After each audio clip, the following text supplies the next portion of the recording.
निमित्तम प्रयोजकम प्रकृतीनाम वर्ण भेद वस्तु तद क्षेत्रिकवतो। भाष्य चलेगा, नहीं धर्मादि निमित्तम प्रयोजकम प्रकृतीनाम भवति। धर्मादि जो निमित्त है ये प्रकृति का प्रयोजक नहीं हो सकता, क्योंकि कोई भी कार्य अपने कारण में प्रवृत्ति का प्रयोजक नहीं हो सकता। न कार्येण कारणम प्रवर्त्यते, कार्य के द्वारा कारण में प्रवृत्ति नहीं लाई जा सकती, क्योंकि कार्य का स्वरूप सिद्धि के पूर्व कार्य में कारण में प्रवृत्ति होता है। कार्य की स्वरूप सिद्धि के बाद में कारण में कोई प्रवृत्ति की अपेक्षा ही नहीं है। इसलिए कार्य कारण को प्रवृत्त नहीं करा सकता है, तो कारण ही कार्य आकार होकर के प्रवृत्त हुआ करता है। इसलिए कहते हैं कि भाई ये जो धर्मादि हैं ये कार्य हैं।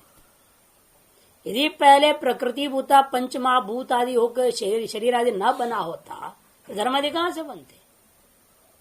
धर्मादि के कारण से भूतों में प्रवृत्ति नहीं है, भूतों के कारण से धर्मादि आदि अपना प्रवृत्त होकर कार्य कर रहे हैं, सक्षम हो गए। इसे कथन तो ही फिर कैसे प्रवृत्त हो रहे हैं ये प्रकृतियां भूत आदि?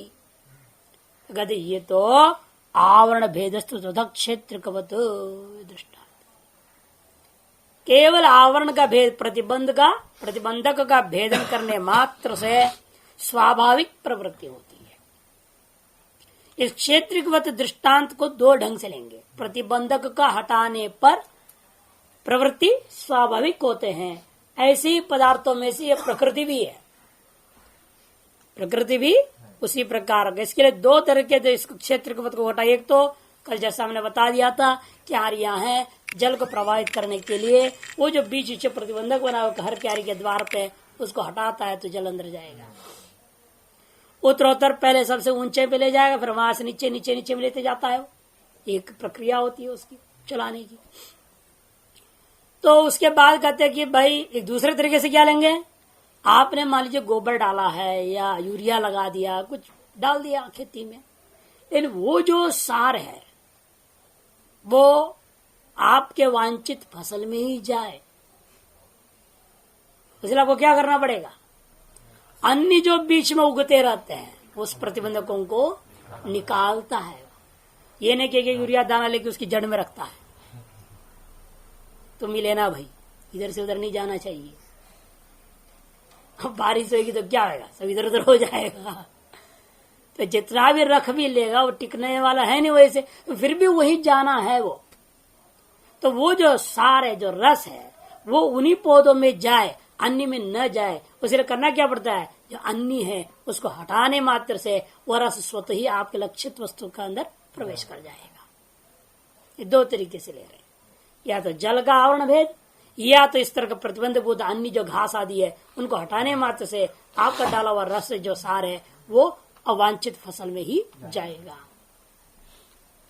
यथा क्षेत्र का केदाराद अपाम पूर्णात, एक केदार कहते हैं, एक जो है आपका क्यारी, उस क्यारी को जल से भरने के अंतर केदारांतम पिप्लावैशु, एक दूसरे क्यारी में जल ले जाने के लिए बहाना चाह रहा है तो क्या करेगा वो, समम निम्नम निम्नतरम वा न आप पाणी न अपकर्षति, दूसरी समा देश विद्यमान क्यारी में चाहे निम्नतर क्यारियों में वो हाथ से जल को डालता नहीं है।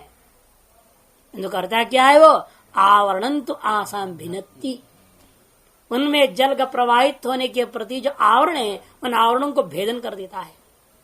तस्मिन भिन्ने, और उस आवरण का भेदन करने पर स्वयमेव आपह केदारांतरमा प्लावयंती, स्वयं जो जल है दूसरी क्यारी में बहते हुए चला जाएगा।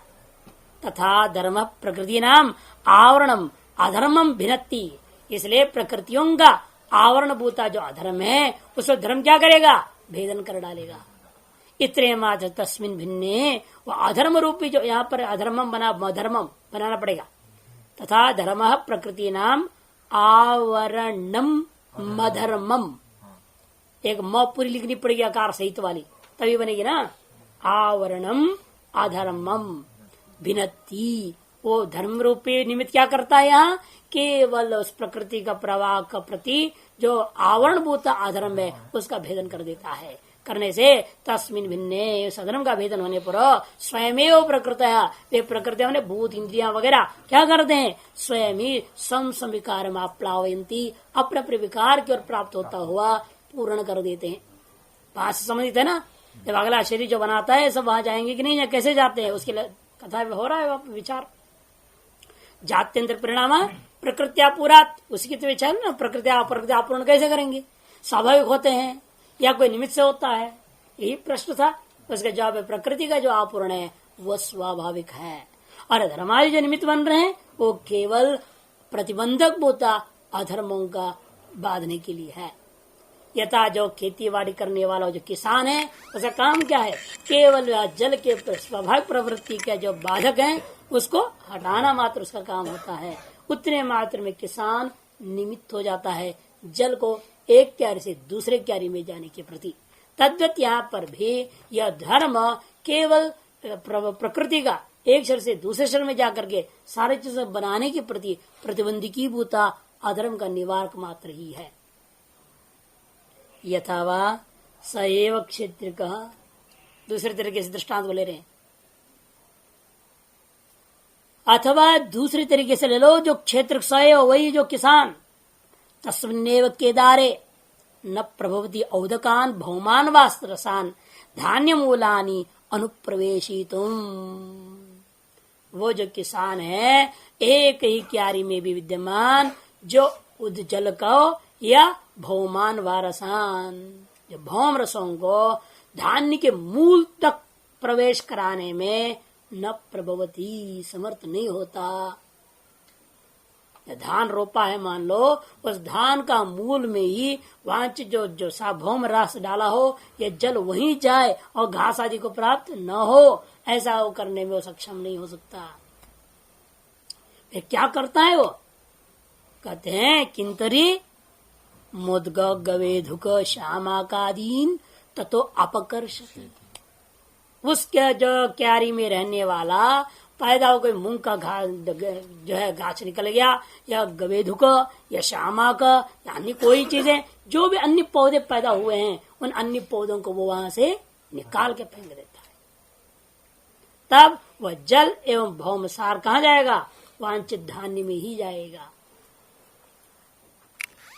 तब अपकृष्टेषु तेषु स्वयमेव रसाहा धान्य मूलानि प्रविशन्ति। हो रस स्वयं ही धान्य के मूल में पहुंच जाएंगे। न तो प्रकृति प्रवृत्तो धर्मो हितो होती, इसलिए प्रकृति का प्रवृत्ति के प्रति साक्षात जो हेतु धर्म नहीं है, ये सिद्ध हुआ। धर्म केवल प्रतिबंधक बुद्ध अधर्म को दूर करता है, प्रवृत्ति तो स्वतः ही होता है। अत्र तथा धर्मो निवृत्ति मात्रे कारणम अधर्मस्य। इसलिए जो है धर्म निवृत्ति मात्रे, धर्म क्या करता है, अधर्म रूपा जो कारण था प्रतिबंधक था उसका निवृत्ति मात्र में कारण बन गया।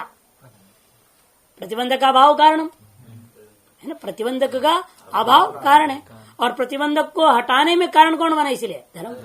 अधर्म है प्रतिबंधक, उसको हटाने में निवृत्ति मात्र में कारण कौन है, धर्म है, प्रवृत्ति में नहीं। शुद्धि अशुद्ध्यो अत्यंत विरोधात, कि शुद्धि और अशुद्धि परस्पर विरुद्ध होने से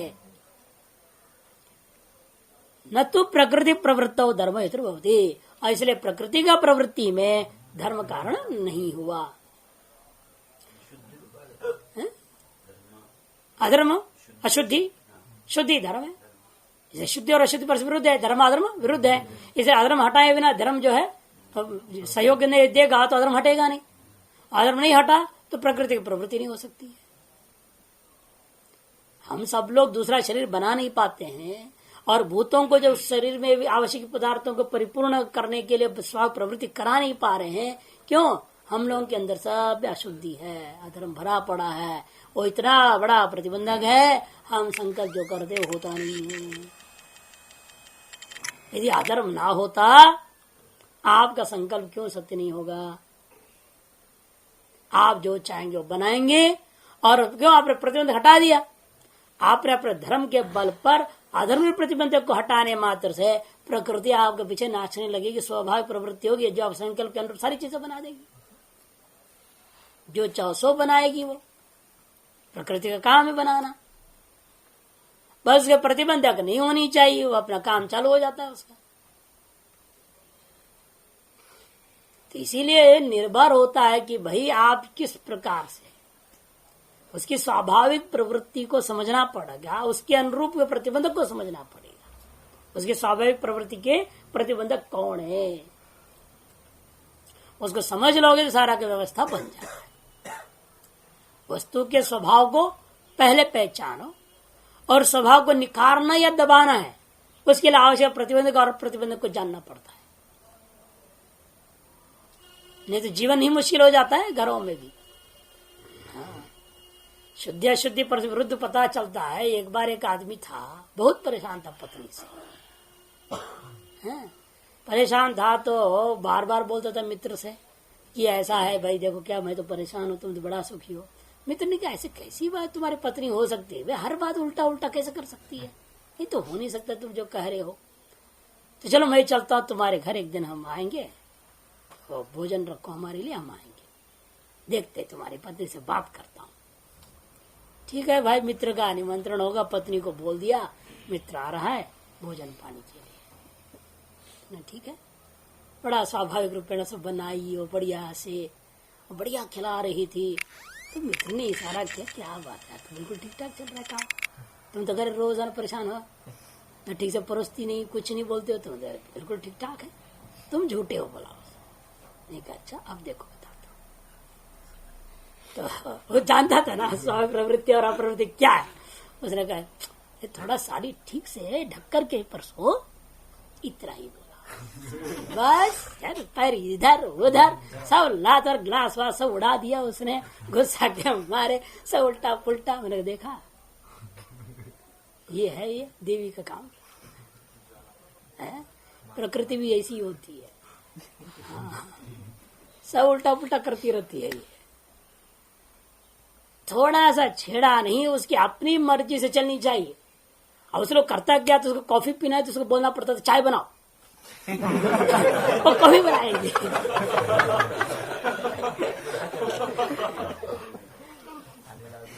हाँ, अपने आप करेंगे। पानी पीना है तो खाना दूध लाओ, आपके बाप ने दूध रखा है क्या यहाँ, लो पानी लो बोलेंगे। अरे आज ठंडे पानी से नहाऊंगा, खूब गर्म पानी बनाएंगे, इसे नहाना पड़ेगा।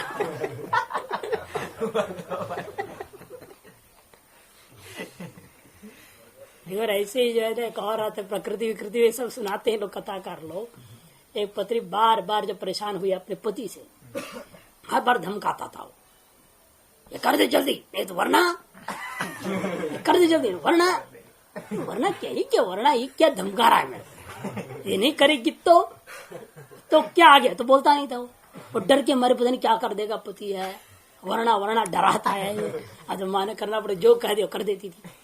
कब तक सुनती हो, भी परेशान हो गई, वरना क्या कर लोगे तुम। एक दार ऐसे ही कहा जल्दी गर्म पानी बना दे, वरना वरना क्या कर लोगे तुम, ठंडे पानी से नहा लूंगा।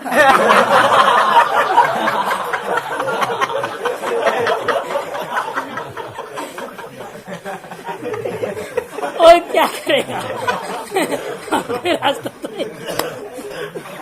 जहां तक प्रकृति बिगड़ गई तो सारा खेल चौपट है। और प्रकृति मान रही है तो ठीक है, आपका वरना भी, आपका अभिमान भी, अहंकार भी सब चलेगा, नहीं तो पलट गया सारा खेल।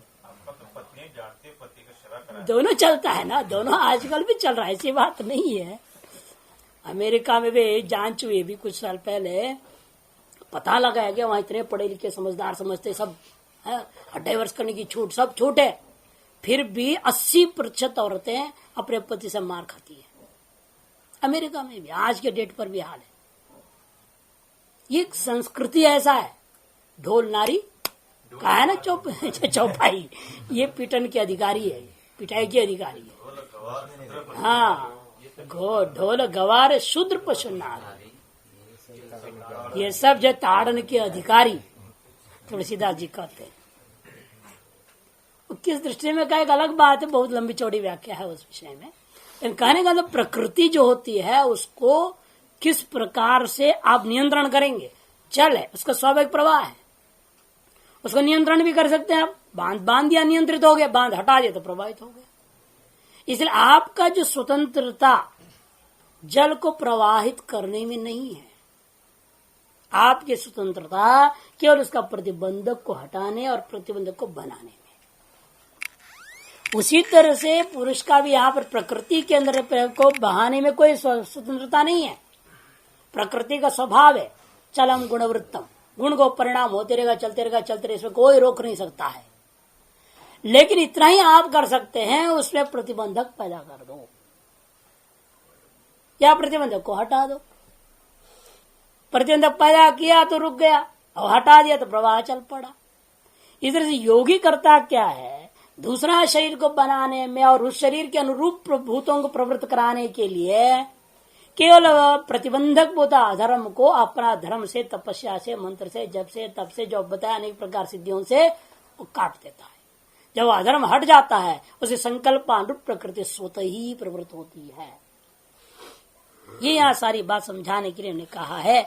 इसलिए कहते अत्र नंदीश्वरादि उदाहर्य, नंदीश्वर आदियों की कहानी या अनेक दृष्टांत के रूप में ग्रहण कर सकते हो। ईश्वर की आराधना मात्र से ही नंदीश्वर जो मनुष्य था हट करके सीधा देवता हो गया। क्यों? देव भाव की प्राप्ति में जो प्रतिबंधकी अधर्म था उसने नंदीश्वर ने क्या किया, ईश्वर आराधना आदि के द्वारा मिटा दिया। मिटाने से उस शरीर में रहते वक्त सीधे यहां से चला वो और वहां जाकर के देव भाव को प्राप्त किया। और देव भाव को जब प्राप्त किया वहां जो प्रकृति है उसके अनुरूप देव शरीर को उसने प्रदान करा दिया। ये केवल ईश्वर आराधना से, उत्कृष्ट ईश्वर आराधना के माध्यम से प्रतिबंधक भूता अधर्म मात्र को निवारण किया। किसने? नंदीश्वर ने। ऐसा स्कंद पुराण में इसकी विस्तृत कथा है।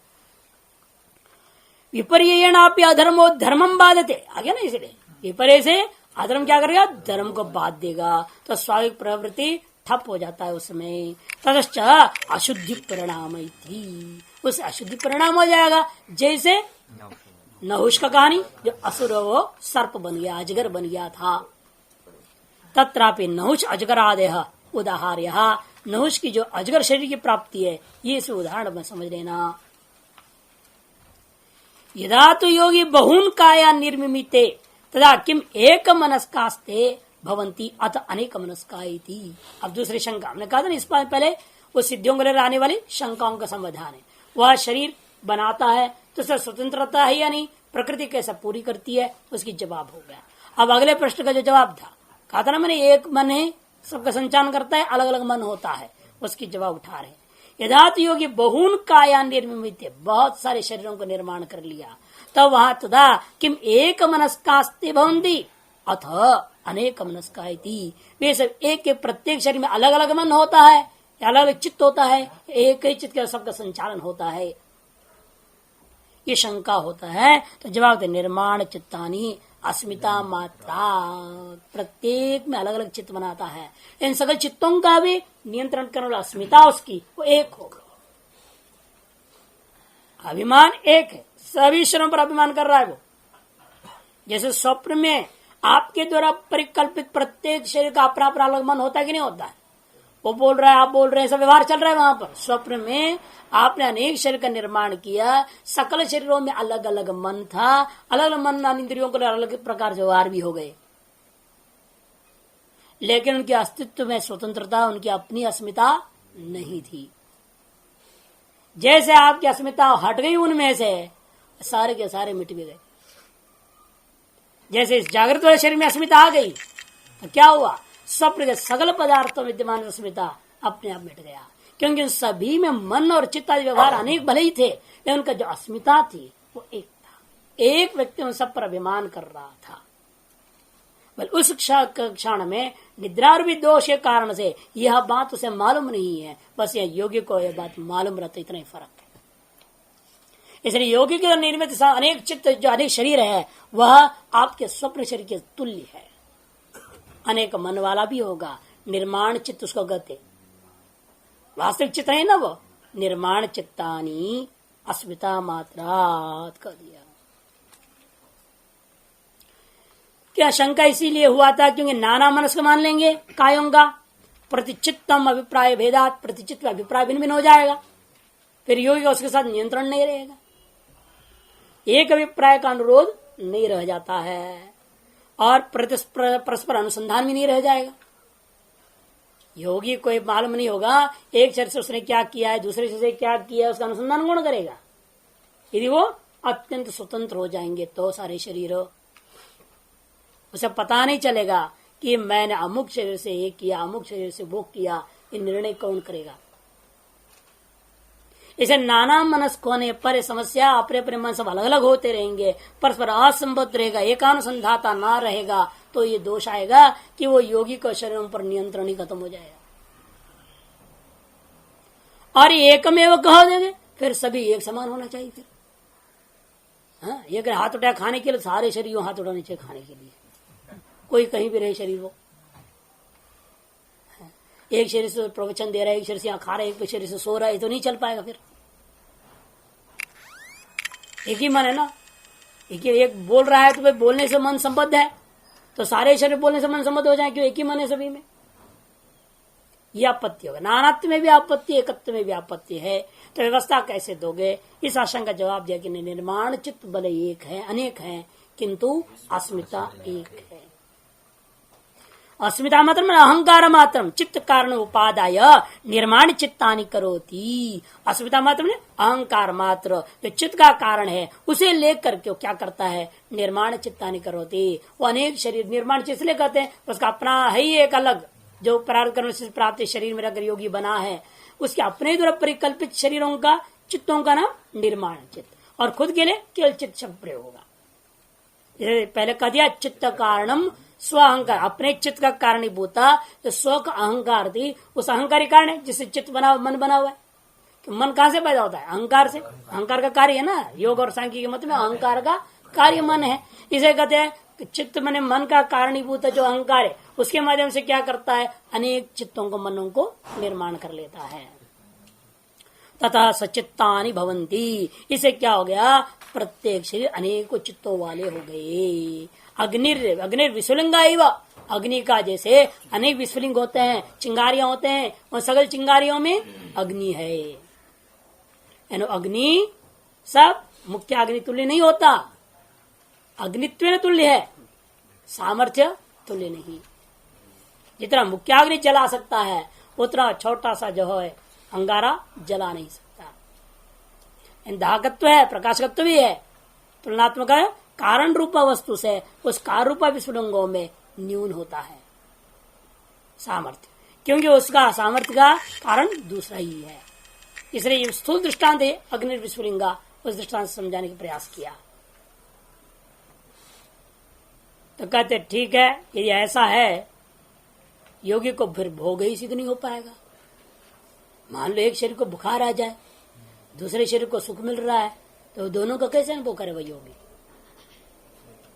अनेक शरीर बना के बैठा हुआ है, एक शरीर से ध्यान करने के लिए बना लिया, एक शरीर खाने पीने भंडारा के लिए हुआ, एक शरीर उसके लिए अलग अलग चीजों के लिए अलग शरीर बना लिया योगी, मान लो, तो स्थिति क्या होगी? किसी शरीर बीमार हो जाएगी, किसी शरीर में सुख मिल रहा है, किसी शरीर में दुख मिल रहा है, किसी शरीर में कंटक वेदन हो गया, अलग शरीर में अलग अलग होता रहेगा। तो उन सबको एक कालावच्छेद देना, वह एक चित्त में मुख्य चित्त वाला होकर योगी कैसे भोग पाएगा? भोग ही असिद्ध होगा, शंका होता है। तो उसकी जवाब देते हैं, प्रवृत्ति भेदे प्रयोजकम चित्तम एकम अनेकेशाम। प्रवृत्ति भेद में भी प्रयोजक कौन होता है? एकम चित्तम। अनेकेशाम प्रवृत्ति भेदे एकमेव चित्तम प्रयोजकम।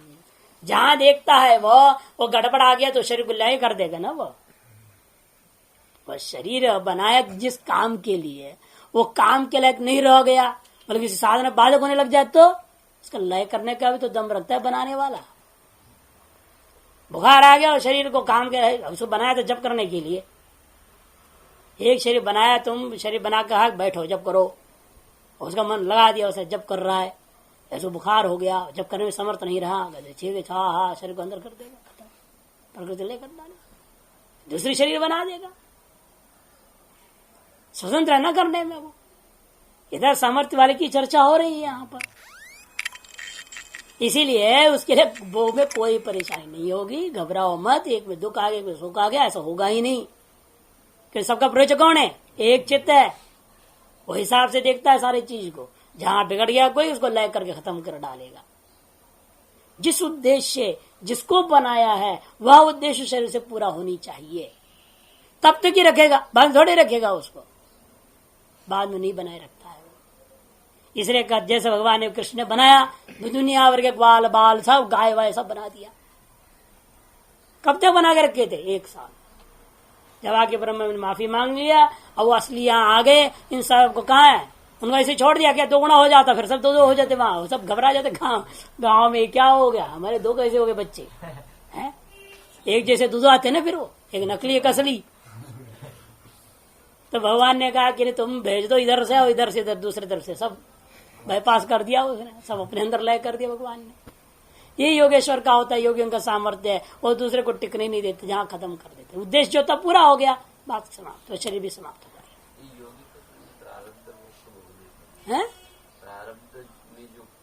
हाँ, ये मुक्ति की बात नहीं चल रही है अभी। योगी ऐसा सामर्थ्य वाला है ना, प्रकृति अधीन हो, प्रकृति अपने अधीन कर लिया है, इसलिए भोग को बढ़ा सकता है वो। इसलिए ऐसे योगी कहते 300 साल 400 साल तक शरीर को बना लिया। कैसे बना लिया? आयु को बढ़ा लिया। किस आधार पर? वो प्रारब्ध कर्म को उन्होंने भोगा ही नहीं, भोग को रोक दिया। कि योगी का सामर्थ्य। लेकिन ये नहीं कि भोगे बिना हो मुक्त भी नहीं हो सकता। वो प्रारब्ध कर्म भोग के लोग भले 400 साल बाद ले रहा है बुखार, बोले तुम्हारी मर्जी है, लेकिन उसको भोगना पड़ेगा। या उसे दूसरा शरीर लो, जैसा भी करो। इसलिए उसको समयावधि आगे पीछे हो जाता है कि उसको अपने योगी ने प्रकृति को अपने अधीन कर लिया, उसकी सामर्थ्य है, वो चला लेता है। जैसे भगवान कृष्ण को जरूरी नहीं था उस समय शरीर छोड़े, अपनी मर्जी थी। सभी आए, प्रार्थना किए, महाराज अब चलो, नहीं चलने को तैयार नहीं थे। कृष्ण तो बैठे हैं। तो लोगों ने कहा काम हो गया, जिसलिए आए तो हो गया, टाइम पूरा हो गया, काम धंधा, चलो अभी। तब कहा अच्छा चलते हैं, शरीर को खत्म कर दें। तो ये होता है कि योगी और योगेश्वर की यही विशेषता है। वो जिस उद्देश्य के लिए उद्देश्य की पूरी होने के बाद अन्य प्रेरणा से बनी थी, वो इसे अन्य प्रेरणा से निवृत्त हुआ, और स्व प्रेरणा से बनी होती तो स्व प्रेरणा से निवृत्त करते। दोनों उन्होंने लीला करके दिखाया। वहां पर गौवादि में क्या है? स्व प्रेरणा से उन्होंने बनाए थे, उसको मिटा दिया। और यदुवंशादियों को ब्रह्मा जी की प्रार्थना से बनाया था, अपने शरीर को भी इस सारे को मिटाया, उनकी ही प्रार्थना से मिटाया। तो ये दोनों प्रकार के आप दृष्टांतों को विभिन्न पुराणों में, कथाओं में आप देख सकते हैं, और वर्तमान में योगी लोग भी करके दिखा चुके कई लोग। प्रवृत्ति भेदे प्रयोजकम चित्तम एकम मने केशाम बहुनाम चित्तानाम कथम एक चित्ताभिप्राय पुरसरा प्रवृत्ति, है ना। बहुत सारे जो चित्त बना लिया, एक चित्त के अभिप्राय के पूर्वक समस्त में प्रवृत्तियां कैसे होगी? प्रवृत्ति सर्वचित्तानाम प्रयोजकम चित्तम एकम निर्मित है तथा प्रवृत्ति वेद, क्योंकि एक ही चित्त ने क्या किया था? सकल चित्तों का निर्माण किया है। इसलिए वो जो प्रयोजक चित्त जो था, उसके अगर प्रयोज्य चित्त क्या होते हैं? अधीन होकर चलते रहते हैं। जैसे एक भी रहता है, समस्त पुलिस को, सेना को संभाला हुआ कि नहीं रहता है, सभी को प्रवृत्त करा रहा है। वो एक एक आदेश देते हिसाब सब चलता है, चहल पहल चलता है। युद्ध वगैरह होते ना, पैंथा बदलते रहते थे, वो किस तरह से करते? सब एक नियंत्रक पीछे है, सबको नचा देता है, सब काम करते। सेनापति की जरूरत क्या? सब अपने आप लड़े नहीं हो, नियंत्रक अलग अलग है, अलग स्तर पर अलग रहते हैं। वो उन सबको नियंत्रण कर रहे, सबको संचालन कर रहे हैं। वो अपने चीज से कोई काम नहीं करते, आदेश वहां से लेते हैं। उसी प्रकार यहां पर भी है। योगी ने जितना शरीरों को बना दिया, उसको जैसा वो आदेश दे रखा है, उसको जिन जिन को वैसे वैसे काम करेंगे। आजकल तो सरल तरीका है समझने के लिए, आधुनिक जमाने में रोबोट बनाते, रोबोट होते हैं, रोबोट वो अलग अलग काम के लिए बनाए, अलग अलग प्रकार के होते हैं। अब जिसको जो प्रोग्रामिंग कर रखा है, ये काम तुमको करना, उतना ही वो करेगा, और उसमें अड़चन डाल तो आपको मार देगा वो। हाँ, बहुत खतरनाक होते हैं ये। भाई अकल तो है नहीं उनको, उनका अपना अकल नहीं है ना। यदि अपना अकल होता तो बात अलग थी। एक बार ऐसे रोबोट चेल में लाए थे जो असेंबली करने के लिए ढंग से, अब यूं आता था, चीज यूं कर रखता था, यूं ले जाता था, यूं घुमाता था, सब करता था वो। अब एक बार एक कर्मचारी था, वो देखते रहना पड़ता है ना। अब वो देखा उसने ठीक ठाक है, चल रहा है, देख रहा है। अब चाहे उसकी दिमाग क्या ही पता नहीं, अब उधर खड़ा होके देखना चाहिए, उधर हो गया, वो हाथ हो गया था उसका रोबोट का। अब इधर खड़ा हो गया ना, जैसे हाथ धैर्य से उसको मार, अकल तो ही नहीं है, कोई आदमी खड़ा है और उसने अपनी काम करनी है, जैसे लगा रखी यूं कर रहा हूं, मार दिया उसने, खोपड़ी कट गई उसकी बेचारे की, मर गया। तो इसलिए ना, ये तो अकल भी होना जरूरी होता है। एक अकल संभाल रहा है तो ठीक है, अनेक अकल दे दो सब गड़बड़ कर देंगे, अपनी अपनी मर्जी चलेंगे, वो भी ठीक नहीं। इसलिए कहते हैं इन्होंने क्या किया, एक चित्त सकल चित्तों को जो निर्माता है वो उसका प्रयोजक बन जाता है। तथा प्रवृत्ति वेद, इसलिए प्रवृत्ति वेदों में कोई आपत्ति नहीं है। इसलिए काव्य पुराण में, स्कंद पुराण का ये एकस्तु प्रभु शक्त्या वै बहुधा भवदीश्वर भूत्वा यस्मात् बहुधा भवत्येक पुनस्ततः तस्माच्च तमसो भेदा जायन्ते चैतन्येव हि एकधा सद्विधा चैव तथा च बहुधा पुनः योगीश्वर शरीराणि करोति विकरोति च प्राप्नुयात् विषयान् कैश्चित् दुग्रं तपश्चरेत् संहरेच्च पुनस्तानि सूर्यो रश्मिगणानिव। कहते देखो, एकस्तु भवति ईश्वर प्रभु शक्त्या वै बहुधा भवति, एक है वो ईश्वर, है ना, अपनी माया शक्ति को लेकर बहुत रूप को धारण कर एको बहुश्याम प्रजाये भूत्वा यस्मात् बहुधा भवति एक पुनस्तथा। यदि भी पहले बहुत आकार को प्राप्त कर गया, उसके बाद जब चाहेगा तब वापस एकता को प्राप्त कर सकते, एक भाव को प्राप्त कर जाएगा। तस्माच्च तमसो भेदा जायन्ते चैतन्येव हि, इसलिए अपना तम गुण को लेकर के सब भेदों को निर्माण किया है और सब चित्त में उसने निर्माण किया। चैतन्येव हि, चित्त का ये सब कार्य है।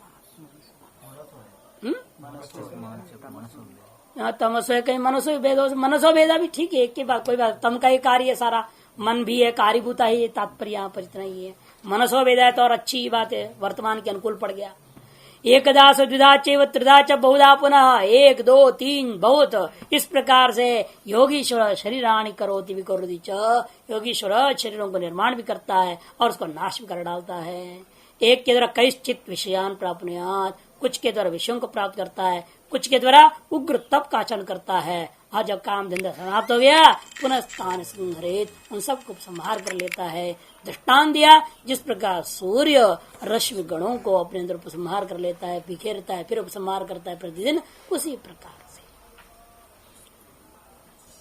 अच्छा, इस प्रकार से अवान्तर जितनी भी शंका समाधान करना था वो सब समाप्त हो गया। अब लौटते हैं उस तो पूर्वोक्त प्रक्रियाओं से जो सिद्धि प्राप्त करने की 5 प्रक्रिया बताई गई थी, जन्म, औषधि, मंत्र, तप, समाधि। वो ध्यान जीविका और समाधि को एक ही चीज है, उनमें से कौन सा श्रेष्ठतम है और कौन सी पद्धति से प्रक्रिया से प्राप्त सिद्धि टिका हुआ है, उसके लिए कहते तत्र ध्यान जम अनाश्यम। तत्र पंचसु प्रकारेषु ध्यानजम सिद्धयः अनाश्यम भवन्ति। ध्यान जन्य जो सिद्धियां, हमने समाधि जन्य जो सिद्धियां हैं, संयम से जो जन्य जो, क्योंकि साधना प्रक्रिया बताएगा ना, इस प्रक्रिया से प्राप्त की गई जो सिद्धियां हैं वो अनाश्य होते हैं। पंचविधम निर्माण चित्तम जन्मौषधि मंत्र तपस समाधि जहा सिद्ध ही थी। 5 प्रकार से निर्माण चित्त जो है, जन्म, औषधि, मंत्र, तप और समाधि से जन्य सिद्धियों को प्राप्त करते, ये बात कह चुके हैं। निर्माण चित्त या सिद्ध चित्त, निर्माण चित्त को सिद्ध पुरुष का अपना चित्त कहो, वह अपने अनेकों चित्तों को, निर्माण चित्तों को बना लेता है। जो वह योगी की बात कर रहे हैं, ये वह योगी यदि जन्म से प्राप्त सिद्धि है, औषधि से प्राप्त सिद्धि है, मंत्र से प्राप्त सिद्धि है, तप से, यह पूर्वोक्त तृतीय पाद में वर्णन किया संयम की प्रक्रिया से प्राप्त सिद्धियां हैं। तत्र यदेव ध्यानजन चित्तम तदेव अनाश्यम, उसे जो ध्यान जन्य है वह चित्त को प्राप्त हुआ सिद्धियां ही अनाश्य सिद्धि होते हैं, उसका नाश कोई नहीं कर सकता। क्यों? तस्यैव नास्ति आशयो रागादि प्रवृत्ति, क्योंकि उस योगी के अंदर रागादि प्रवृत्ति का आशय, वासना ही नहीं रहता है। इतना शुद्ध अंतःकरण वाला है ना, शुद्धता की तारतम्यता के आधार पर ही सिद्धियां मिलती है। तो विवेक ज्ञान जन्य जो सिद्धि प्राप्त होती है वो तो अंतिम है ना, अंतिम पराकाष्ठा में आया हुआ है। इसलिए अंतिम स्थिति में रहने वाला पुरुष का जो योगी का जो चित्त है वह अत्यंत विशुद्ध है, वह राग द्वेष का गुंजाइश ही नहीं, इसलिए उसकी सिद्धि का नाश भी नहीं होगा। जहां राग द्वेष आदि के कारण सिद्धियों को दुरुपयोग करता है वो सिद्धि जल्दी ठप खत्म हो जाता है, बाद में अभिशाप दे देंगे, सिद्धि खत्म हो जाएगी बेचारे। इसलिए कहते देखो तस्यैव तस्मिन् तादृश योगिना एव नास्ति आशय, कौन से आशय नहीं उसके पास, रागादि प्रवृत्ति का कारण जो है नहीं, प्रवृत्ति ना तो पुण्य पापा भी संबंध, इसीलिए उस योगी के अंदर पुण्य पाप का संबंध ही नहीं रहा। क्षीण क्लेशत्वाद योगी ना, क्योंकि वह योगी का दग्ध बीज कल्पा ने कहा था ना पहले, दग्ध बीज के समान हो चुका है, उसके क्षीण क्लेश वाला है, इसलिए उस योगी के पुण्य पाप आदि का संबंध नहीं है, रागादि की सिर्फ प्रवृत्ति नहीं होगी, अतः सिद्धियों को कभी दुरुपयोग नहीं करता है किसी के प्रति, अतः नाश नहीं होते। इतरे शांतो विद्यते कर्माशय, बाकियों के पास अनेक कर्माशय अंदर रहता है। जिन्होंने जन्म से प्राप्त सिद्धियां वाला है उस जन्म जन्मांतर ऐसी भी वासनाएं रहती है, और सिद्धि और वासनाएं मिल करके खटपट करने लग जाते हैं, इसे सिद्धियां नष्ट हो जाते हैं। जो वो सदियों से प्राप्त किया उसके अंदर भी अनेक प्रकार की वासनाएं हैं, वो वासनाओं के कारण से वो अवश्य उसको दुरुपयोग करेगा, स्वार्थ के से प्रयोग करेगा, नुकसान को पाएगा, सिद्धियां नाश हो जाएंगे। इसी प्रकार से मंत्र के अभ्यास से प्राप्त होने वाली सिद्धियां भी और तप से प्राप्त होने वाली सिद्धियां भी उन व्यक्तियों के चित्त में निश्चित रूपेण कर्माशय होगा, और वे कर्माशय उसके अंदर राग द्वेष में प्रवृत्त करा देते हैं। राग द्वेष प्रवृत्त होने से पुण्य पाप आदि के कारण से उसको सिद्धियां नष्ट होते हैं। इसे इतरे शांतो विद्यते कर्माशय। यतः कहते कैसे आपने कह दिया, उसके पास रहता है, इनके पास है, अरे सिद्धियां तो सबको मिल गई है, और सिद्धियों को अपने पापों का नाश करने के लिए क्यों नहीं प्रयोग कर पाता हूं? सारी सिद्धियों का इस्तेमाल करे और सब अविद्या को नष्ट कर दे, तो मुक्त हो जाए, उसके सिद्धियों को क्यों नहीं कोई प्रयोग करता? कहते उतनी अकल कौन देगा उसको? सिद्धियां मिलने के बाद वो सिद्धियों का पीछे नाचने वाला हो जाता है, वो विवेक नहीं रहता है। ये सिद्धियां मेरे समाधि में अंतराय है, ते तो समाधौ अंतराया, ये बात भूल जाता है।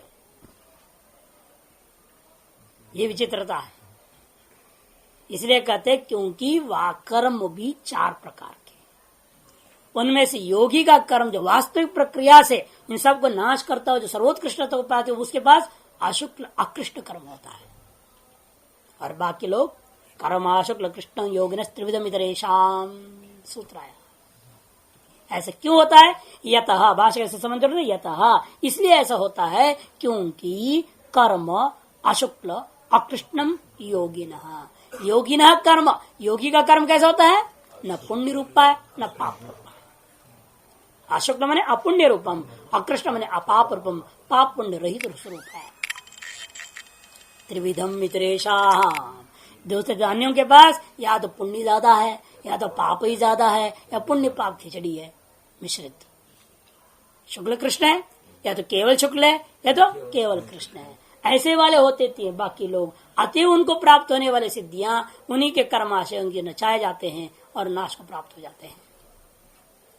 चतुष्पाद खलु यम कर्म जाति, ये जो कर्म जाति है ये 4 पैरों वाली जैसी है, अर्थात 4 प्रकार की, 4 विभागों वाली है। कृष्णा शुक्ल कृष्णा शुक्ला अशुक्ल कृष्णा च इति स्त्रीलिंग है ना, कर्म जाति, इसलिए जाति शब्द प्रयोग करने से यहाँ इन्होंने टाबंत प्रयोग कर दिया कृष्णा, वहां मूल में कर्म नपुंसकलिंग प्रयोग किया सूत्र में, इसे अशुक्ल अकृष्णम नपुंसकलिंग प्रयोग हो गया। लेकिन यहाँ उस कर्म को जाति पर ले लिया भाष्यकार ने, कर कर्म जाति चतुष्पाद 4 विभाग का होता है, इसलिए स्त्रीलिंगी प्रयोग कर रहे हैं। कृष्णा कर्म जाति, शुक्ल कृष्णा कर्म जाति, शुक्ला कर्म जाति और अशुक्ला कृष्णा कर्म जाति। तो उनमें भी किसके पास कौन सा होता है? तथा कृष्णा दुरात्मनाम, दुरात्माओं के पास कृष्णा कर्म जाति होती है। इसलिए ये तपस्या करके जब सिद्धियां प्राप्त करते क्या किया उन लोगों ने, आपने जानते ही सब, अनेक पुराणों में अनेक कहानियां हैं। रावण आदि क्या थे? सब दुरात्माएं थे, शापग्रस्त दुरात्मा होते, जैसा भी दुरात्मा तो थे। इसे उनके पास कृष्ण कर्म था, अतएव प्राप्त सिद्धियों को उन्होंने सब दुरुपयोग कर दिया और समय आने पर सारे सिद्धि इसलिए विफल हो गया। शुक्ल कृष्णा बहिसाधन साध्या, शुक्ल कृष्णा कर्म वाले वो होते हैं जो बहिसाधन के द्वारा साध्य फलों को प्राप्त करने में सक्षम होते हैं। जैसे हम लोग सब सामान्य लोग शुक्ल कृष्ण सम्मिश्रित वाले लोग हैं ना, सामान्य समस्त जनता लगभग मनुष्य शुक्ल कृष्ण मिश्रित वाले ही होते हैं अधिकतर, और कृष्ण वाले होते हैं जो गुंडे बदमाश, आजकल के भाषा में गुंडे बदमाश जितने हैं, डकैत फकैत उग्रवादी आतंकवादी अलगाववादी, ये सब दुरात्मा नाम कृष्णा जाति कर्म जाति, और आप सब शुक्ल कृष्णा जाति वाले हैं। तत्र परपीढ़ा अनुग्रह द्वारेण कर्माशय परिचय, और क्योंकि वहां पर क्या होता है पर पीड़ा, क्यों बहिसंसादी क्यों हो जाते हैं, इन लोगों के द्वारा बहिसंसादी जो सामान्य होते हैं इनको पर पीड़ा और पर अनुग्रह करना पड़ जाता है। आप लोगों के काम, हम लोग सबके तरह होता क्या है, या तो हम लोगों के कारण से दूसरों को पीड़ा हो रही है, या हम दूसरों पर अनुग्रह करते हुए अपना काम धंधा कर रहे हैं, निकाल रहे हैं। हम लोगों के काम क्यों चल रहा है, दो ही तरीके, या दूसरे शोषण तो हो ही रहा है, जीवो से अन्न नहीं रहे हैं, है ना, या तो दूसरों को पीड़ा पहुंच रहा है हमारे वजह से, या दूसरों पर हम अनुग्रह करते हुए अपना काम निकाल रहे हैं। ये शुक्ल कृष्ण वालों का सभी का एक ही हाल है। और उसमें पीड़ा ज्यादा दो करके अपने काम निकालोगे तो आगे तुम्हारे केवल कृष्ण कर्म वाले हो जाओगे, और अनुग्रह करते करते अपने काम निकाल लोगे तो उससे तुम्हारे साथ शुक्ल कर्म बढ़ते रहेगा। इतना ही अंतर है। तो इससे आगे और बढ़ने की संभावना भी है, गिरने की संभावना, जो बीच वाले ये लोग हैं शुक्ल कृष्ण वाले, इसे कहते हैं। यहाँ पर शुक्ल कृष्ण कर्म वालों में होता क्या है, पर पीड़ा अथवा पर अनुग्रह द्वारा कर्माशय का इनका परिचय होता है। और शुक्ला तपस्वाध्याय ध्यान अवदान, शुक्ला जो है पुण्य कर्मी उन लोगों को कहा जाएगा जिनका मन सदा निष्काम भाव से तप स्वाध्याय ध्यान आदि करने वाले होते हैं। जैसे आप लोग क्या पता कौन कितने तप कर रहा है, कौन कितने स्वाध्याय कर रहा है, कौन कितना ध्यान कर रहा है, कर भी रहे हो तो किस लिए कर रहा है, ये मुख्य कारण है। किस लिए कर रहे हैं स्वाध्याय, हैं? बढ़िया भाषणबाजी करके जो है जो कहानियां बताते हैं ना। एक था विद्यार्थी, एक रामचंद्र करके थे, श्यामचंद्र शास्त्री, पहले ग्रुप में जो विठल है निगमानंद जी के साथी था। तो जाए रहता है ना आजकल वसंत नहीं, हेमंत, वो जो स्वामी जी हैं वो भी पहले ग्रुप के विद्यार्थी थे। उनके साथ एक था रामचंद्र शास्त्री। वो करता क्या था हमें मालूम नहीं था, नोट्स बनाता था वो। ये दिखता था कि कुछ लिख रहा है, पाठ चल रहा है तो लिखते थे वो, जैसे ये लोग भी सब लिखते हैं, क्या मालूम क्या लिख रहे हैं। जब पूरी पढ़ाई होने के बाद पहली ग्रुप थी तो हमने इनसे पूछा, भाई आप लोगों को पढ़े आप लोग तो आपको क्या लाभ हुआ। सबने अपने अपने बड़े इतना ये हुआ वो हुआ, सबको अपने अपने जो हुआ। एक वो रामचंद्र शास्त्री कहता है, महाराज एक तो लाभ हमें सबसे बढ़िया हुआ, हम कभी भी किसी भी स्टेज में हारेंगे नहीं अब। क्यों, आपने इतनी कहानियां बता दी, इतनी कथाएं बता दी है, 2000 से ऊपर है, 6 कॉपी भर गया। और इन कहानियों को मैं जानता हूं आपने किस मकसद में कहा, क्या बोला है, पूरा पॉइंट वाइज में नोट कर रखा है। कहीं भी किसी भी पॉइंट पे हम खट से कहानी सुना देंगे, हमारी जीत होगी, सारी जनता मेरे पक्ष में आएगी, ये हमारी लाभ है। अब बताओ, उसका सारा स्वाध्याय अच्छी कथाकार बनने में काम आया और जमाया खूब, आज खूब जमा रखा है। और राजस्थान पर सब विजयी उसका चल रहा है, वो वहां के लोगों को मुड़ा रहा है, खूब चले बना ले भगत जगत। तो ये होता है ना कि क्या उद्देश्य से स्वाध्याय कर, तप कैसे ने पहले ही शब्दावली प्रयोग किया, निष्काम तप, निष्काम स्वाध्याय, निष्काम ध्यान करने वाले में शुक्ला है, नहीं तो शुक्ल कृष्ण वाले है वो। बाकी जो सकाम तप कर रहे हैं, सकाम स्वाध्याय कर रहे हैं, सकाम ध्यान कर रहे हैं, वो भी शुक्ल कृष्ण कोटि में ही चले गए। इसे आप तय कर लो अपने आप में, आप किस कोटि में है। साहि केवले मनसी आयतत्वाद अबहिसाधनादिना न परान पीड़ित्वा भवति, क्योंकि ये जो शुक्ला कर्म वाले होते हैं वो केवल अपने मन में चिंतन करते हैं, अपने लिए कर रहे हैं वो, दूसरों के लिए नहीं। वो दूसरों को मैं उद्धार कर दूंगा, कल्याण कर दूंगा, सिखा के पैसा कमाऊंगा, उसके लिए नहीं कर रहे हैं वो केवल अपने में केवले मनसी आयतत्वात् अबहिसाधनादिना, अतः भाई साधनाधीन नहीं होते वो, इधर चालावन संतुष्ट वृत्ति आदि आते रहते हैं, वो मधुकर वृत्तिया से जीते हैं। उनको किसी को पीड़ा किसी प्रकार से देना उनका इच्छा ही नहीं है। उनको देख देख के कोई जले तो उसके अपनी कर्म है, उन्होंने जलने लायक कोई काम नहीं किया। कोई जले हमको देख करके, ऐसा नहीं है। इसे न परान पीड़ित्वा भवति, दूसरों को पीड़ा देख करके वो कभी राजी नहीं होता। हम यहां पर आप लोगों को बुलाए नहीं है 50 इकट्ठा जो तक दूसरा आचार्य लोग जलते रहे हैं, ऐसे नहीं बुलाया ना। आप लोग आ गए, अब आए हैं लाभ उठा रहे, दूसरे को जलन हो गया तो हम क्या करें भाई? उसे हमारी प्रेरणा तो नहीं था ना हमारी प्रवृत्ति है। तो फिर होता है किसी को, तो उसमें दोषी हम लोग नहीं बनते। ऐसी प्रवृत्ति इसलिए किया लोगों को लोभ दे करके, आओ भाई हमारे पास जाएगा, उसको हर महीना 500 रुपया मिलेगा, साबुन तेल मिलेगा, कपड़ा मिलेगा, इसलिए हम इकट्ठा करेंगे विद्यार्थियों को, ऐसे लोभ लालच दे करके। तब तो वे हमारी प्रवृत्ति गलत है। हम दूसरों के साथ राजनीति कर रहे हैं ना, तोड़ फोड़ के राजनीति। हमारे पास आ जाओ, सुविधा दिया जाएगा। यहाँ तो पानी भी अपना हैंड पंप चला के पीना पड़ता है हाथ से, ग्लास भी नहीं है। तो ये निर्भर है कि आपकी प्रवृत्ति का कारण क्या बन रहा है। कोई कामना ना हो, निस्वार्थ स्व, इसलिए हम बार बार कहते हैं ना, अपने तो मनन कर रहे हैं, इससे आपको श्रवण का लाभ हो रहा है तो अच्छी बात है, नहीं हो तो जाओ यहां से, काय को आ रहे हो? कौन बुला रहा है? आपको श्रवण करने से आपको लाभ पहुंच रहा है तो लाइए। नहीं तो हम अपने मनन करने बैठे, मनन चल रहा है और मनन के में आप सहयोगी हो रहे हैं तो आपको धन्यवाद है। लेकिन सहयोग देते हो तो अपना लाभ भी आप देखिए, श्रवण का लाभ उठाइए, तब तो ठीक है या नहीं तो आने की कोई आवश्यकता नहीं। तो मुख्य लक्ष्य क्या है आपका? अपने मन में चिंतन लक्ष्य है, वो असली स्वाध्याय है। उस स्वाध्याय में आप लगे हैं तो शुक्ला कर्म है, नहीं तो शुक्ल कृष्ण कोटि में अपने को डालना पड़ेगा। इसलिए कहते हैं सा ही केवल मनस्य है तत्वाद, अब वही साधनादीना न प्राण पीड़िता भवती शुभैराप्नोति देवत्वम् निषिद्धैर्नारकीं गतिम् उभाभ्याम पुण्य पापाभ्याम मानुष्यम लभते यवशः। भागवत का है, शुभैराप्नोति देवत्वम्, शुभ कर्मों से देव भाव को प्राप्त करता है, निश्चित कर्मों से नारकी गति को प्राप्त करता है। दोनों के द्वारा पुण्य पापों के द्वारा वो मनुष्यत्व को प्राप्त करता है। ये शुक्ल कृष्ण वाले अधिकतर मनुष्य होते हैं और कृष्ण प्रधान वाले नारकी योनि और शुक्ल प्रधान वाले देवी योनि को प्राप्त होते हैं। अशुक्ल कृष्णा और अंत में कौन है? अशुक्ल कृष्ण कर्म जाति वाले। ये कहाँ जाते हैं? ये तो सन्यासी होते हैं।